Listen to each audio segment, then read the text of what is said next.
जय श्री कृष्ण। राधे राधे। श्री हरिदास। ये वीडियो मैं सुबह से 4 बार बना चुकी हूँ और जब भी मैं इसको एडिट कर रही थी बार बार किसी न किसी का कॉल आ रहा था, जिसकी वजह से फ़ोन हैंग होके ये वीडियो बन ही नहीं पाया। अंत में मुझे ये फ़्लाइट मोड पे करके वीडियो बनानी पड़ रही है।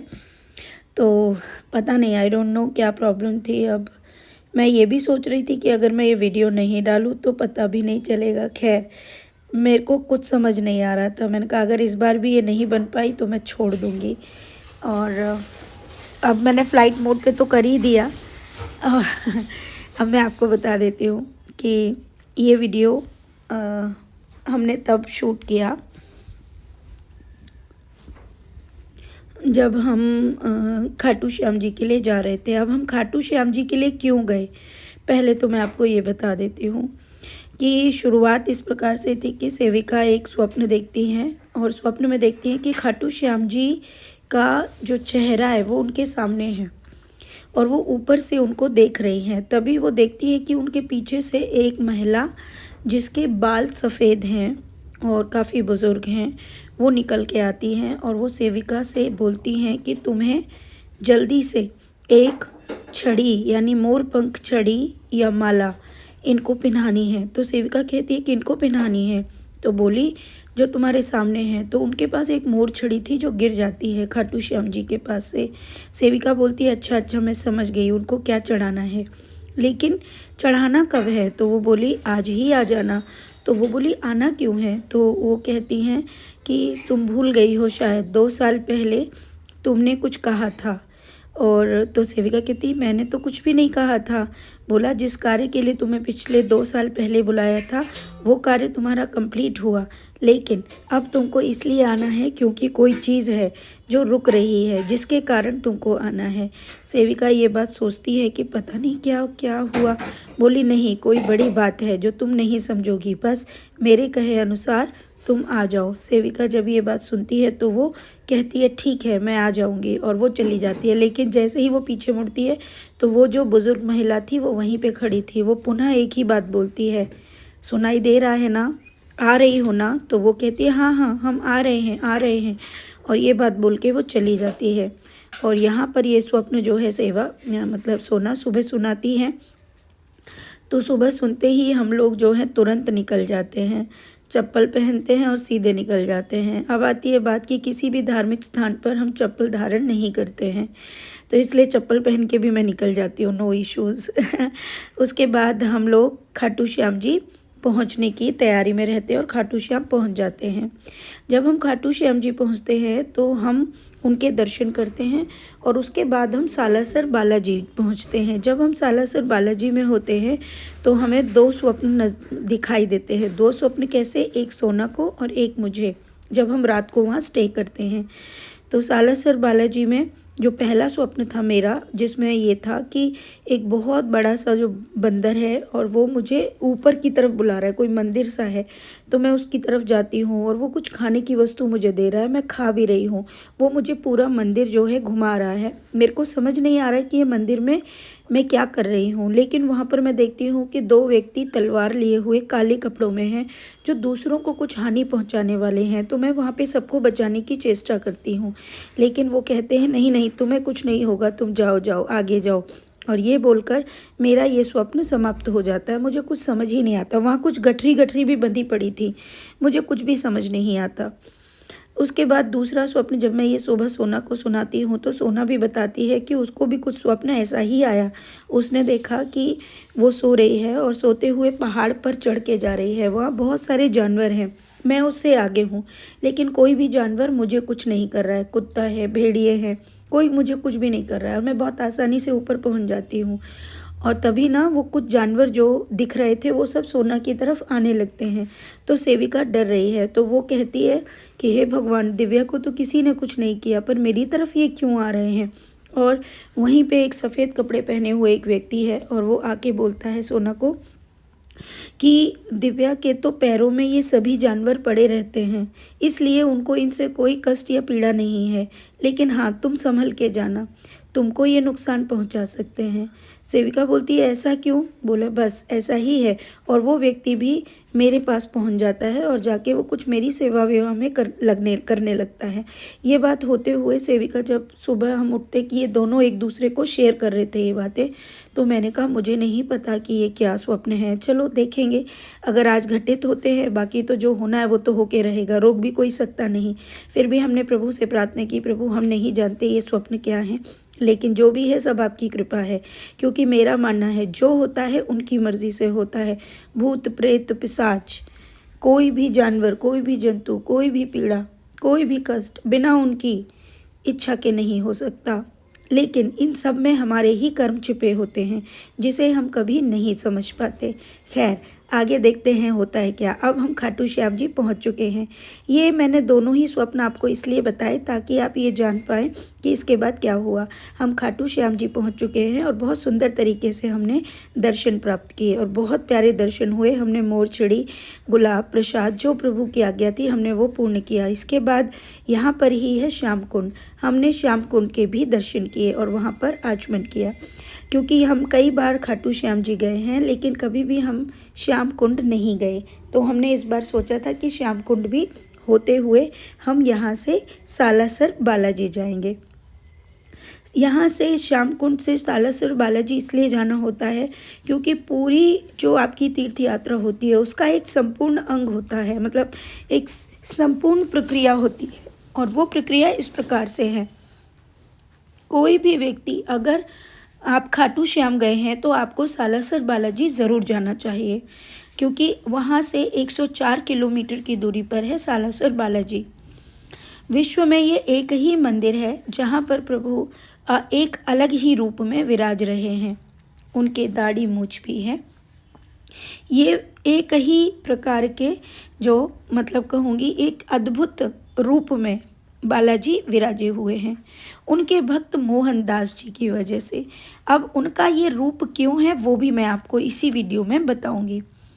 अब हम श्याम कुंड की तरफ पहुंच रहे हैं। बहुत ही मनोरम और बहुत ही सुंदर दृश्य है ये, बहुत सुंदर। बहुत सारे भक्त यहाँ पर स्नान भी करते हैं, लेकिन हमने खाली आचमन किया, प्रभु को याद किया और कुछ अपने शरीर के अंगों पे भी लगाया। बहुत सारे भक्त कहते हैं कि ये बहुत ही चमत्कारी कुंड है, अनंत जन्मों के पाप इसके स्पर्श से ही नष्ट हो जाते हैं। बहुत से भक्तों का कहना है कि अगर कोई भक्त यहाँ पर कोई मनोकामना मांगता है तो वो भी पूर्ण होता है। देखिए हमारा सनातन है ही ऐसा, प्रभु ने सबके लिए सारी सुविधाएं प्रत्येक स्थान पर बनाई हुई है। आप ये कह सकते हैं कि सब श्रद्धा की बात है, आप जैसा भाव रखेंगे वैसी ही मनोकामना मनुष्य की पूर्ण होती है। बहुत से अनंत भक्त हैं जिनकी मनोकामनाएं यहाँ पर पूर्ण होती हैं। मनुष्य का जो भी कर्म है, मेरा तो एक ही बात माननी है कि जब आप कर्म अच्छे करते हैं तो आपके जीवन में किसी भी वस्तु या किसी भी चीज़ की कोई कमी नहीं रहती है। अब हम पहुँच चुके हैं सालासर बालाजी। यहाँ पहुँचकर हमने दूध का सेवन किया और यहाँ हमको पहुँचते पहुँचते रात के 9:30 बज गए थे, और यहीं पर हमने रात को वो 2 स्वप्न देखे थे जो कि मैंने आपको बताए थे।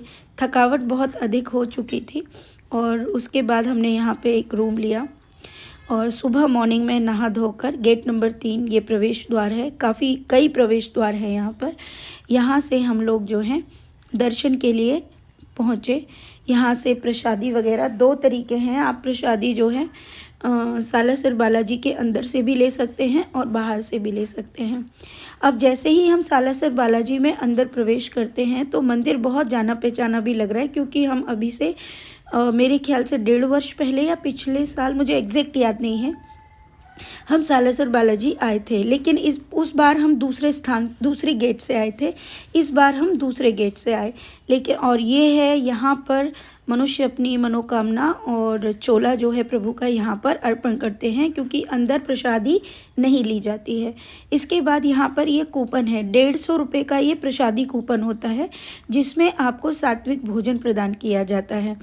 तो जो भी भक्त सालासर बालाजी जाएं तो ज़रूर इस पावन भोजन, और या मतलब भोजन तो नहीं कहूँगी, सॉरी, ये पावन प्रसाद का ज़रूर मतलब इसको पावें और ज़रूर मतलब यहाँ से पाकर जाए। और ये है भक्त मोहनदास जी की समाधि स्थल, ये है हमारे सालासर बालाजी की बहुत सुंदर अद्भुत उनकी सूरत।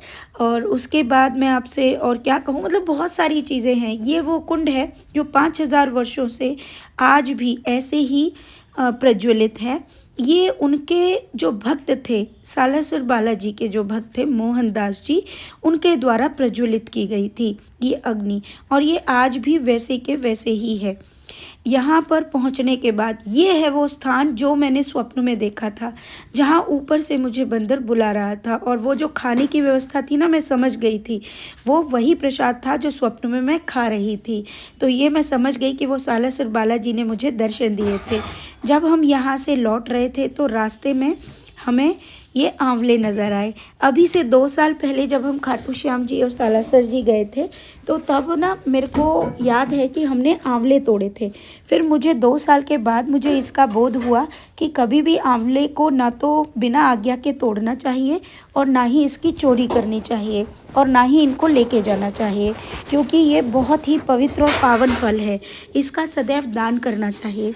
तो मैंने सोचा कोई बात नहीं, अगर मैंने कभी तोड़े भी हैं तो मैं ज़रूर इनको जो है मतलब बांटूंगी। उसके बाद हमने 10 किलो आंवला वहाँ से ख़रीदे, और मैं जहाँ भी जिस भी नए स्टेट में या कहीं भी किसी ज़िले में या कहीं भी किसी राज्य में जाती हूँ, तो मैं ज़रूर वहाँ की सब्ज़ी लेकर आती हूँ ख़रीद के, क्योंकि हर जगह की सब्ज़ी का कुछ अलग ही स्वाद मुझे महसूस होता है।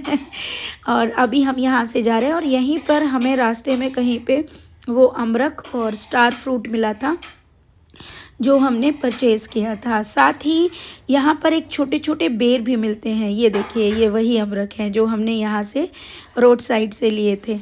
मतलब मुझे लग रहा था कि बहुत खट्टे होंगे, लेकिन खट्टे नहीं थे। अब हम यहाँ पे पहुँचे, तो जब हम पहुँच रहे थे घर के लिए, आगरा आने के लिए, तो रास्ते में जो है मेहंदीपुर बालाजी नज़र आए। तो मैंने कहा आज तक मैं गई नहीं हूँ, चलो यहाँ से भी होकर जाते हैं। तो हम मेहंदीपुर बालाजी की तरफ जो है मुड़ गए।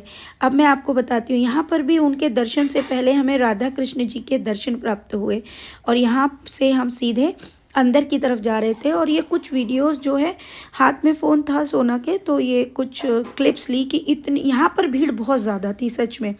यहाँ ये आरती का समय था और हमें अंदर जाना था, लेकिन यहाँ की जो एक चीज़ है, एक वाइब्स हैं, वो मैं आपको आगे बताऊँगी। ये सभी चीज़ें जो हैं, अगर कोई भी भक्त या कोई भी व्यक्ति को कोई ऐसी बाधा से पीड़ित है, जिसको कोई प्रॉब्लम है, तो बहुत सारे अनंत भक्त जो है मेहंदीपुर बालाजी जाते हैं।